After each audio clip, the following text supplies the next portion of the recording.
Hey friends, how are you? I have a new little story to share with you guys. Before I do, I want to talk about a few things while I read to think about. When I read the stories, we're going to start talking more about characters, setting, and main idea. So, right now, I'm going to read the back of the story, which tells us what this new Littles is going to be about. Tom, Lucy, and Mr. Little must get to Trash City to deliver a message to their friends, the Trash Tinies. But there is a terrible storm. Will the Littles get to the city below the garbage dump? And what will they find when they get there? Okay, that sounds great. This is the Littles and the Trash Tinies.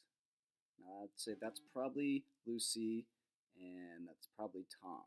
So let's find out.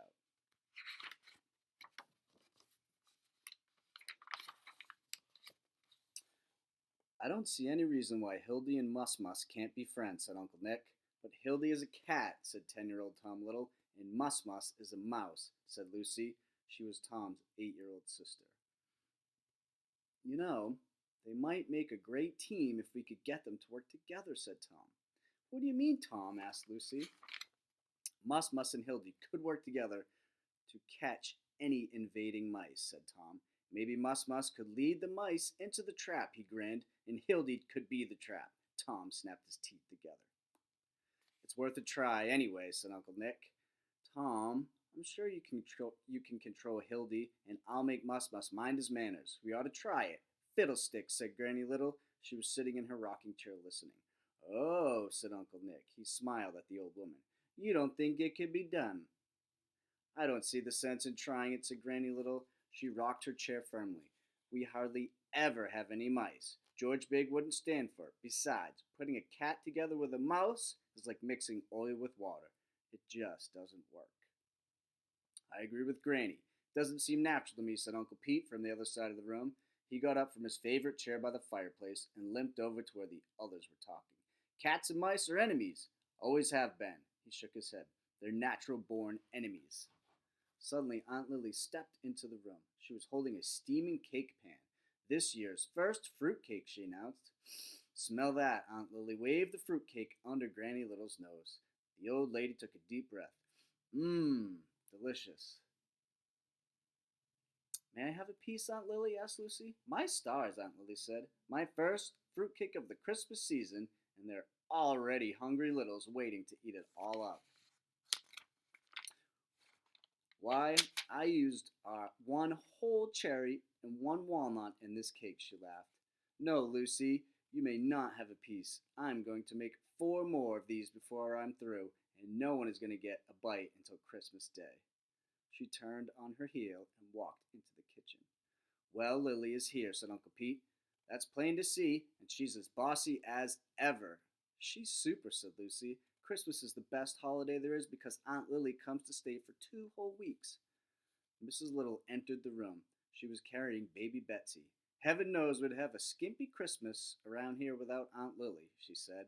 Then she sighed. She does everything. The Littles were tiny people.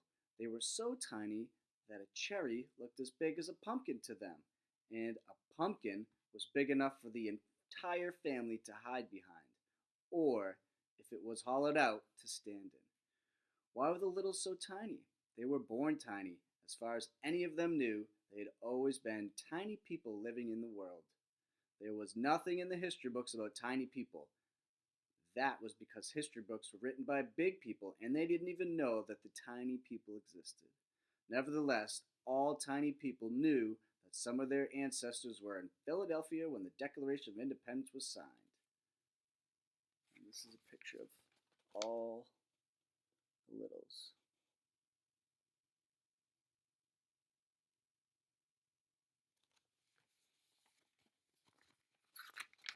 And they were at Gettysburg when they fought the Battle of the Civil War. Sometimes tiny people helped. Take the famous ride of Paul Revere, for example. There were 2 lanterns hung in the old tower in North Church to warn when the British were coming.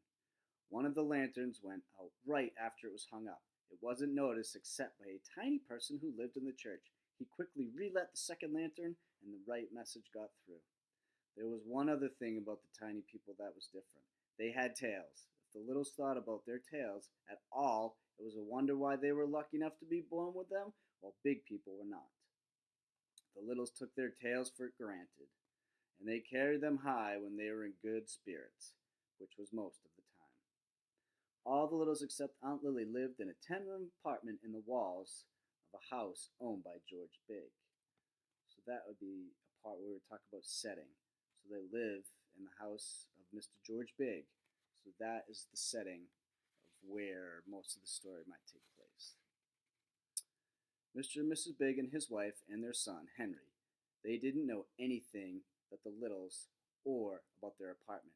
They had never seen a little, they had never even seen a clue that would make them think there were tiny people living with them in the same house. The Big's cat Hildy knew the Littles very well, however. Tom Little had made friends with the cat some time ago. Since then, she had taken part in many of their adventures, including the time she helped rescue Aunt Lily in a snowstorm. Aunt Lily lived in Dr. Zigger's house, 4 houses away from the Bigs. By secretly watching the doctor and reading his old medical books in the attic, she had learned to be a nurse. I'm so glad that Aunt Lily is here, said Lucy. But when will Cousin Dinky and Della get here? We can't have Christmas without them. Mrs. Little sighed. She hugged baby Betsy. I'm worried about that, she said. Granny Little spoke. There's plenty of time for them to make it, she said. The snowstorm will be over. The weatherman said probably tomorrow. Probably, Uncle Pete said. Huh. Why don't they know? They've got satellites going around the earth taking weather pictures. They've got all sorts of gadgets and ways to find out. What about your leg, Uncle Pete asked Tom. He grinned and winked at Lucy. What does your leg say about the storm? Uncle Pete slapped his leg. He had been wounded in the mouse invasion of 1934 and walked with a limp since that time. The old leg of mine always hurts a little bit when there's a storm. Yes, sir, I can feel that storm. It's going to be a big one. Uncle Nick laughed. Only trouble is, it begins to hurt after the storm has already started. It doesn't tell you a thing that you don't already know. Uncle Pete nodded. Right, he said. He stood up, picked up his cane, and limped to the fireplace. And the leg keeps on hurting for a day after the storm is over.